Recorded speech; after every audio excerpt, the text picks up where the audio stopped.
Ang Camp John Hay, multi-trillion. Every other board of director, 100 billion ang utang ng Camp John Hay Management or John Hay Management. So they can serve properly legally. They either have to vacate because bills 2015, 2016, we were able to incarcerate or naipreso natin ang chairman of the board of Camp John Hay. This is John Sobrepenia. So, they wish all the board of directors and for us to embargo Camp John Hay because they owe us multi-trillion. And each of the board of director, trustee of Camp John Hay Management and John Hay Management, they owe back 2015 and they got defaulted already. There has been received, adjudicated properly, and we have given them ample time.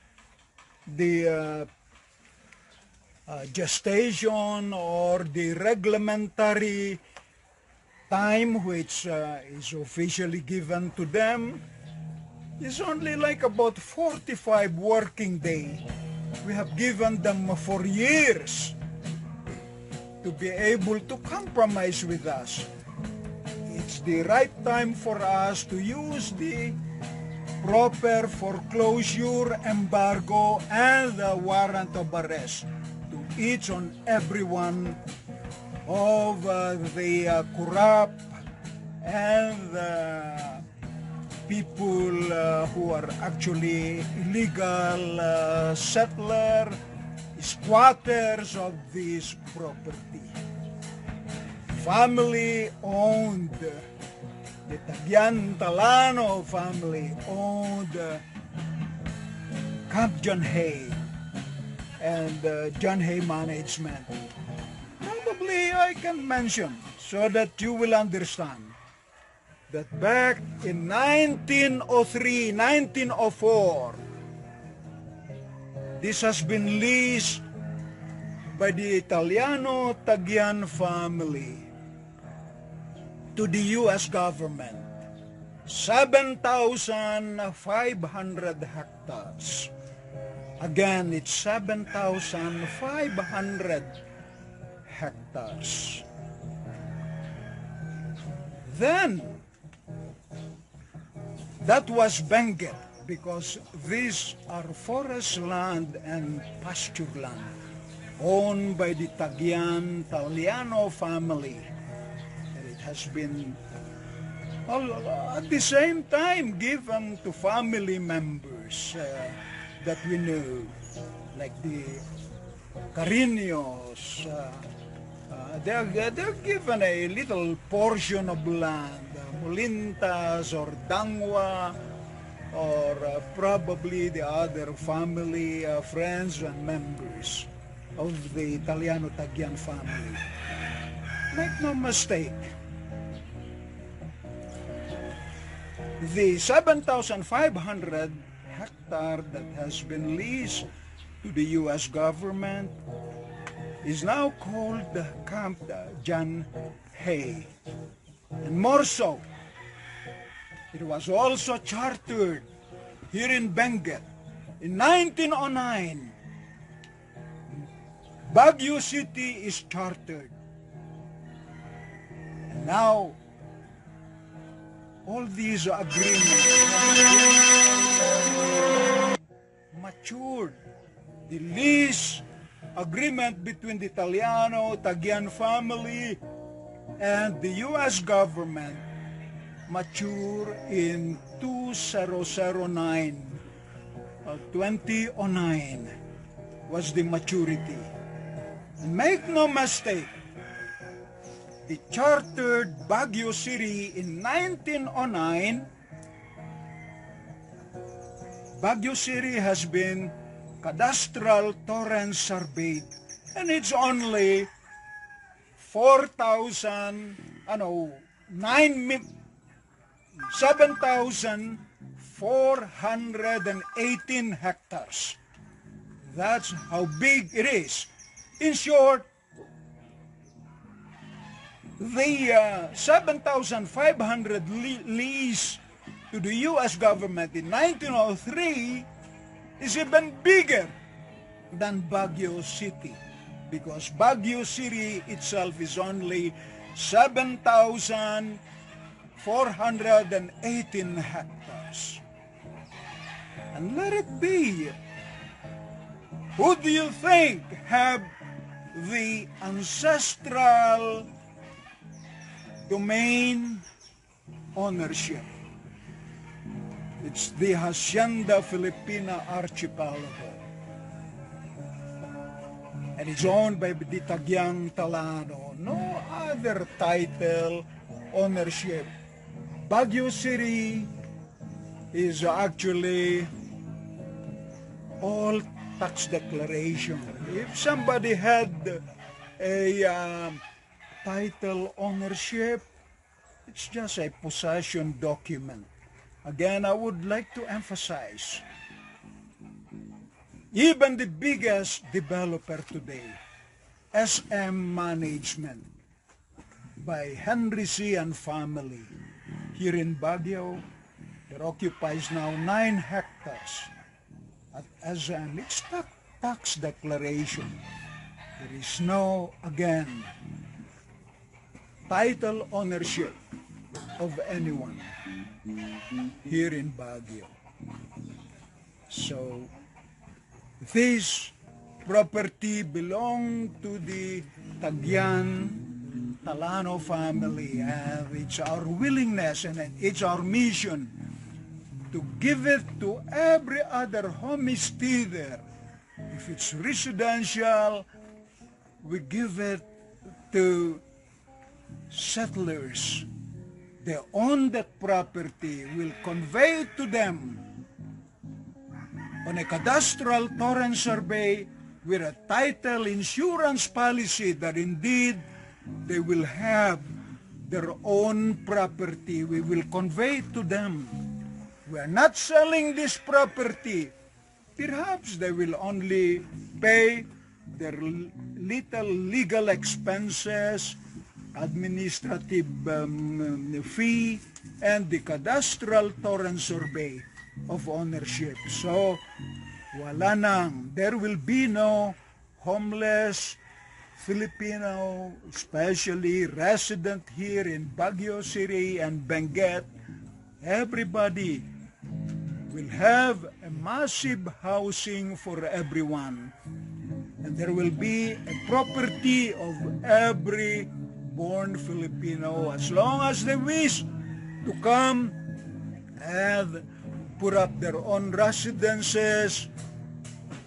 I am ready, willing, and able. The Italiano Tagyan clan is ready to give this property to every born Filipino.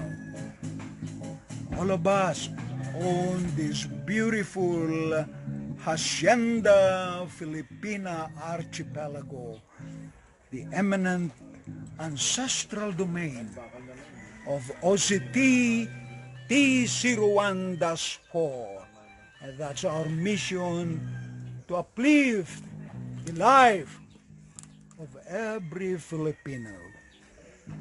And this will be for all of us. Thank you. And we have all the blessings of Lord God, Jesus, Allah, Jehovah, Yeshua. So what is your message to the Department of Environment and Natural Resources? Well, perhaps the DENR, they are the record section, they are the environmentalist for our kabihasnan or for our natural resources,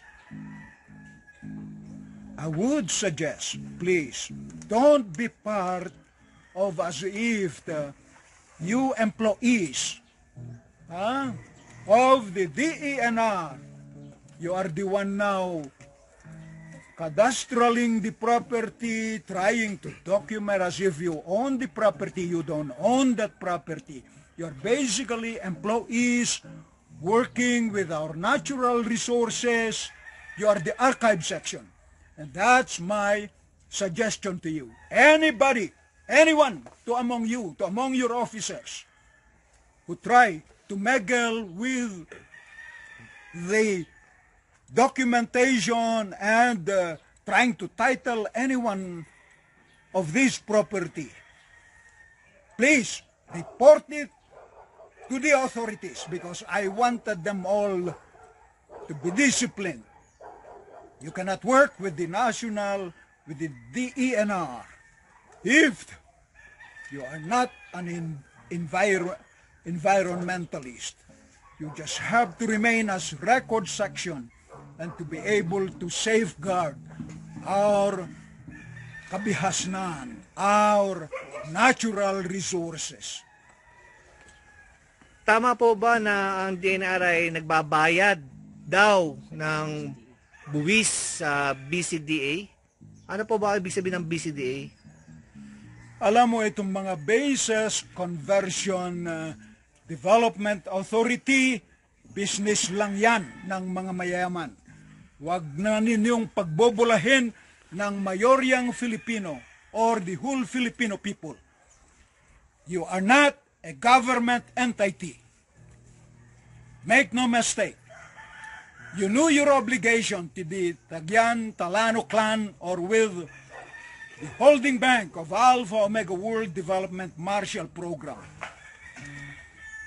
You are actually part of the massive corruption, and I'm wondering how you could possibly sit down with us officially. So, I'm hoping that the DENR has to understand the responsibility. And if ever BCDA are claiming they don't own nothing, they are just basically illegal settler, homesteaders, and developers, but they don't have the right to the ancestral domain of Hacienda Filipina Archipelago OCT T-01-4. They need us. You cannot just land grab a property owned by the ancestral domain of OCT T-01-4. And I remain. Sangayon po ba kayo na minomonitor daw kayo ng DNR at BCDA dito sa lupa na pag-aari ninyo? Anong akala nila? Pag-aari ko, pag-aari ng ancestral domain ito, pag-aari ito ng Tagyang Talano. You have the right sa paggawa ninyo ng development, but you need to coordinate with us.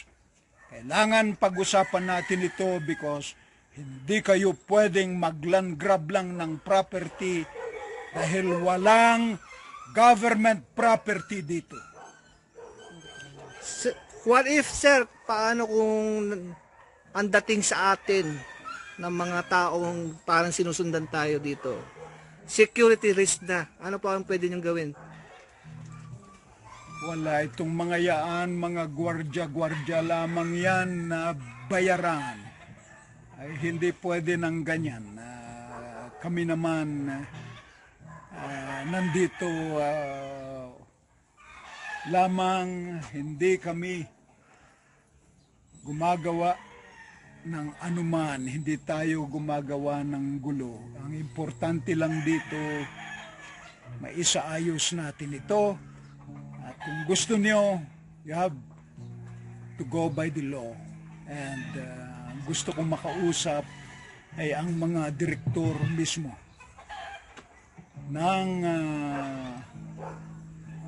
BCDA at yung mga nagsasabing sa kanila itong mga lupang ito. So ano pwede niyong gawin sir kung sakaling magtangka silang gumawa ng dahas laban sa inyong adhikain? Hindi ko masagot yan dahil kung ano man, mga illegal lang ginagawa nila. So, I have no other choice. Kung yan ang gusto nila, anong gagawin ko? Pabayaan kong authority to get them dahil sila ang mga gumagawa ng mga kalokohan. At yan, hindi ko yan pwedeng pakialaman. I will let the authorities handle it. Okay, maraming salamat po, Haring Tiburcio Bilimon Marcos, sa inyong pagpunta dito sa Camp John Hay sa Baguio City para ipaalam sa sambayanang Pilipino ang inyong mabuting layunin para sa at least 108 million Filipinos. God bless you po. Thank you.